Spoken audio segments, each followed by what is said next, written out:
Al-Quran Al-Karim sejak saat turunnya, turun terkait dengan Bismillah, yang Maha Suci dan Maha Tinggi Allah Ta'ala. Oleh karena itu, ketika kita membacanya, kita memulai dengan awalan yang sama yang Allah Subhanahu wa Ta'ala kehendaki, yaitu dengan Bismillah. Kata-kata pertama wahyu yang diucapkan kepada Nabi Muhammad adalah, Iqra, Bismi Rabbika alladzi khalaq. Itulah awal dari turunnya Al-Quran Al-Karim untuk menjalankan tugasnya di alam semesta ini, yaitu dengan Bismillah. Ketika kita membaca Al-Quran sekarang, kita juga memulai dengan awalan yang sama.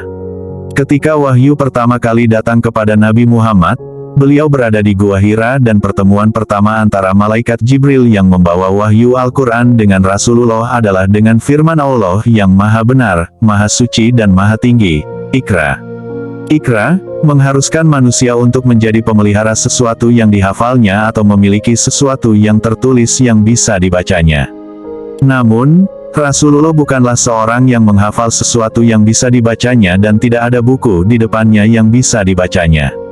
Bahkan jika ada buku di depannya, beliau buta huruf dan tidak bisa membaca atau menulis.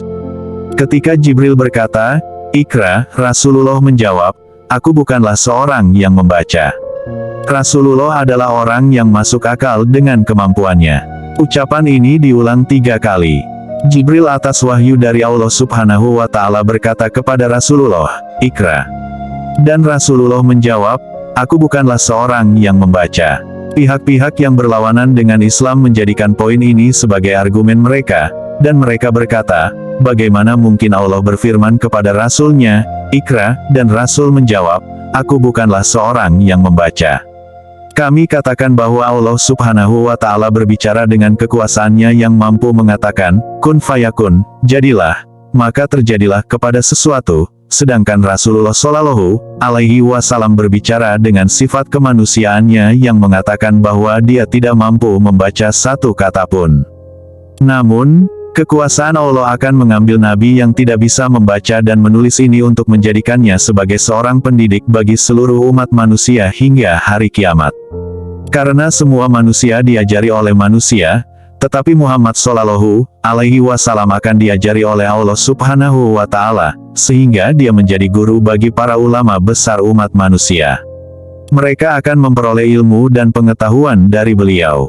Oleh karena itu, jawaban datang dari Allah Subhanahu wa Ta'ala, bacalah dengan menyebut nama Rabbmu yang menciptakan, dia telah menciptakan manusia dari segumpal darah.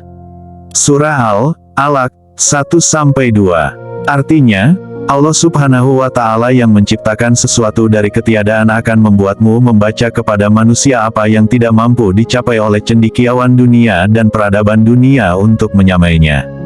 Apa yang kamu bacakan saat kamu masih seorang nabi yang umi akan menjadi mukjizat, bukan hanya untuk mereka yang mendengarnya darimu saat itu, tetapi untuk seluruh dunia dan bukan hanya pada saat turunnya wahyu, tetapi hingga hari kiamat.